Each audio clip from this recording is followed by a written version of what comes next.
Passé, présent ou futur, quelle est votre perspective temporelle préférée? C'est ce que nous allons découvrir dans cette vidéo. Bonjour à tous, bienvenue sur Highway to Zen. Je suis Anne-Lise et je vous invite à découvrir des exercices simples, rapides et efficaces pour augmenter votre bien-être, en apprendre un petit peu plus sur vous-même. Si je vous pose la question de dans quelle partie du temps vous sentez-vous le plus à l'aise? Est-ce le passé? Est-ce le présent? Est-ce le futur? Peut-être que la réponse est évidente pour vous. Peut-être que vous vous êtes jamais posé cette question, voire même que vous n'en comprenez pas le sens. Eh bien, c'est ce que nous allons creuser aujourd'hui. Le psychologue Philippe Zimbardo décrit 5 perspectives temporelles. 2 liées au passé, passé nostalgique et passé ressource. 2 liées au présent, le présent fataliste et le présent hédonique. Et une liée au futur. Tentons de voir dans quelle perspective temporelle nous nous situons aujourd'hui. L'exercice du jour va consister à vous poser quelques questions. Je vous poserai 4 questions par perspective temporelle et vous allez faire votre propre appréciation sur chacune des questions et essayer de coter entre 1 et 4 celle qui vous correspond le plus. 1 étant c'est pas du tout moi, 2 un peu moi, 3 oui c'est à peu près moi et 4 c'est complètement moi. Donc vous pouvez prendre le temps de prendre un papier, un crayon pour pouvoir écrire au fur et à mesure des questions que je vais vous poser votre propre score que nous verrons à la fin. Commençons par la première perspective temporelle, le passé nostalgique.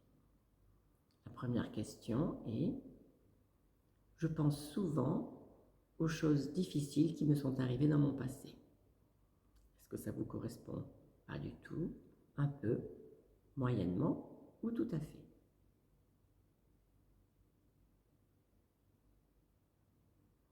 Je poursuis et je vais vous donner l'énoncé des 3 autres questions. J'ai la nostalgie de mon enfance et de ma jeunesse.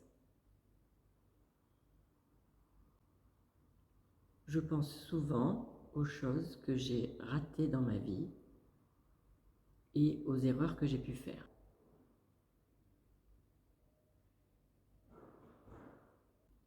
Aujourd'hui, la vie est trop complexe. J'aurais préféré la vie plus simple d'avant.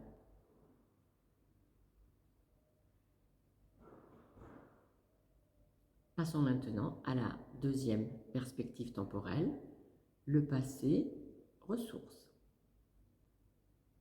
Certaines odeurs ou sons me rappellent des souvenirs merveilleux.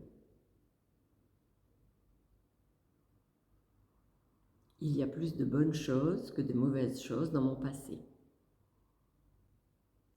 J'aime les histoires qui racontent les choses d'avant et les traditions. Les souvenirs heureux des beaux moments me reviennent facilement à l'esprit.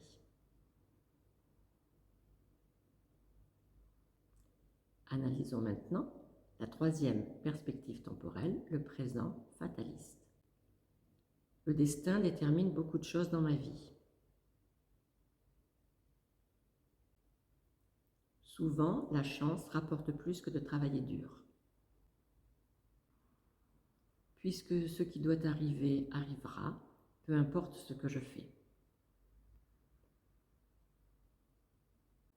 Mon parcours est influencé par des choses que je ne peux contrôler.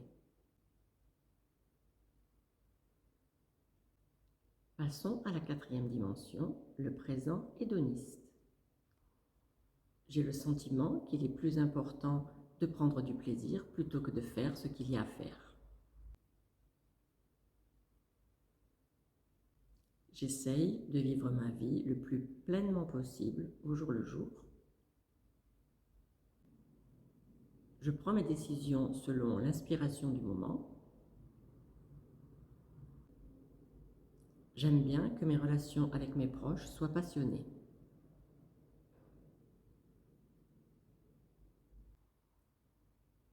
Et enfin, la cinquième dimension, le futur. Je fais aboutir mes projets à temps en planifiant les choses étape par étape. Je fais des listes de choses à faire.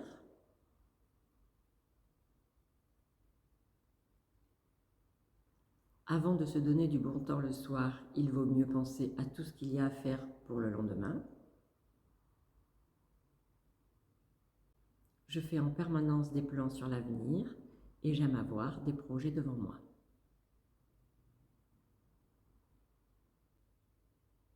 Alors, avez-vous identifié une dimension qui est évidente pour vous, dans laquelle vous vous reconnaissez complètement? Si c'est le cas, tant mieux. Sinon, ce n'est pas grave.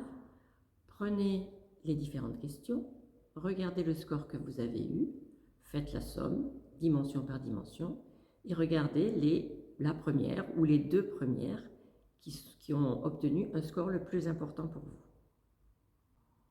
Et nous allons maintenant voir comment interpréter ces différentes temporalités. Si vous êtes dans le passé nostalgique, ça veut dire que vous avez assez souvent des événements du passé qui vous reviennent à l'esprit et qui ne sont pas positifs. Et c'est un peu une double peine parce que vous les avez malheureusement vécus dans le passé, mais le fait de les refaire venir dans le présent vous les fait vivre à nouveau. Ceci va impacter votre capacité à trouver du bonheur au moment présent, maintenant, ici. Une des pistes à creuser est peut-être d'essayer de laisser dans le passé ces choses qui appartiennent au passé et vous ouvrir un petit peu plus à ce qui se présente aujourd'hui, ce qui est dans le présent et qui est peut-être bien plus positif. Vous avez dans cette chaîne YouTube différents exercices qui peuvent vous permettre de mettre de côté des pensées envahissantes, les premières vidéos de cette chaîne. Si vous êtes un petit peu plus dans le passé ressources, eh bien cela influe la capacité à être heureux aujourd'hui. Ces bons souvenirs vous ramènent des choses positives. En général, vous avez de bonnes relations avec les gens autour de vous. En tout cas, c'est important pour vous de développer ces relations. Et cela influe donc sur votre capacité à trouver votre bonheur aujourd'hui. Cependant, rester un peu trop dans le passé va, comme la première dimension, vous empêcher de vivre totalement le bonheur du présent d'aujourd'hui. Donc il est bon de se ramener régulièrement à ici et maintenant, ce que l'on fait, ce que l'on éprouve et ce que l'on vit de positif. Si vous êtes dans la troisième dimension, qui est le présent fataliste, cela veut dire que vous avez l'impression que tout est décidé d'avance, que vous n'avez aucune marge de manœuvre et que tout ce qui vous arrive doit arriver. Ça influe bien sûr sur votre capacité à trouver votre bonheur aujourd'hui et à être heureux. Et ça influe aussi sur votre liberté d'action.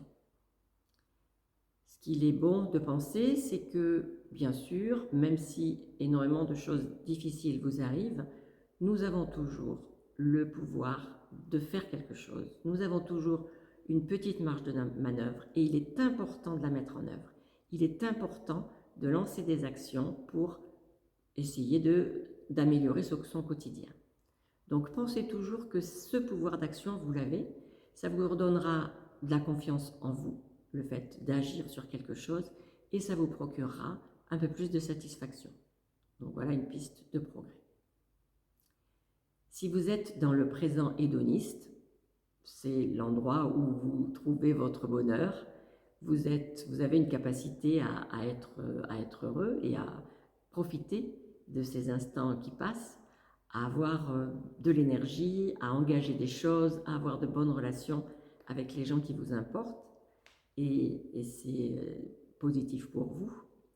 Cependant, le fait de ne vivre que dans le présent, sans se soucier des conséquences que ça peut avoir pour l'avenir, pourra vous amener quelques difficultés.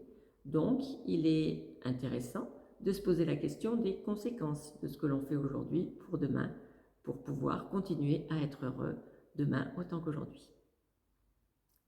Si vous êtes dans la cinquième dimension, qui est celle du futur, ça veut dire que vous planifiez énormément, vous organisez votre vie. Cela vous procure du plaisir de penser à l'avenir et de faire des to-do list et d'avoir des projets, mais réduit votre capacité à être heureux aujourd'hui parce que vivre en permanence dans le futur, eh bien, c'est vivre moins dans le présent. Donc, il est intéressant de se ramener à l'instant présent. Vous pouvez faire de nombreuses méditations sur le sujet qui vous permettent de faire cet exercice, de se dire « Ok, très bien, le futur est planifié, mais qu'est-ce qui se passe maintenant? De quoi je peux profiter maintenant avec les gens qui m'entourent en ce moment ?» Alors cet exercice que nous venons de faire vous éclaire peut-être un petit peu plus sur comment vous fonctionnez et où vous vous situez. Mais en le faisant, vous avez peut-être aussi identifié des gens autour de vous qui qui ont une de ces préférences également. Et c'est intéressant de le découvrir parce que si vous n'êtes pas dans la même temporalité que ces gens-là, vous pouvez avoir des difficultés de discussion, de relation avec ces personnes parce que vous n'êtes pas câblés de la même façon. Alors je vais vous donner un exemple. Moi, je suis quelqu'un qui suis dans le futur et je vis avec quelqu'un qui est plutôt dans le présent. Et lorsque je parle avec cette personne de tous les plans que l'on peut avoir ensemble et que je lui parle de ci et de ça et on pourrait faire ci, on pourrait faire ça, eh bien, ça submerge cette personne qui est dans le présent et qui n'en veut pas de tout ça parce qu'elle n'est pas câblée pour intégrer tout ce futur que je lui pose à ses pieds. Et du coup, j'ai adapté ma communication avec cette personne en y allant plutôt, je dirais, step by step, c'est-à-dire petit à petit, et en ne submergeant pas cette personne avec mes projets de futur. Ça peut être également le cas si vous êtes dans le passé et que quelqu'un est dans le présent, ou à chaque fois, quand il y a vraiment des temporalités différentes. C'est intéressant d'identifier la vôtre, d'identifier celle de l'autre et d'essayer de trouver des modes de relation qui vous permettront d'avoir des discussions plus harmonieuses et une relation avec ces personnes plus harmonieuse. Voilà, notre exercice est terminé. En conclusion, je souhaite vous dire que d'identifier notre perspective temporelle préférée peut nous aider à développer notre bonheur au quotidien et à développer les relations avec les gens qui nous sont chers. Likez, abonnez-vous, partagez cette vidéo. Je vous remercie de tous les feedbacks positifs que je peux avoir de vous, membres de ma famille, mes amis, les amis des amis. Ça me fait vraiment chaud au cœur de savoir que ce que je vous propose vous intéresse et que vous en tirez quelque chose. Et ça me donne vraiment l'énergie pour continuer à partager avec vous toutes ces astuces et ces découvertes. Merci beaucoup, merci de m'avoir suivi aujourd'hui et à bientôt. Ciao.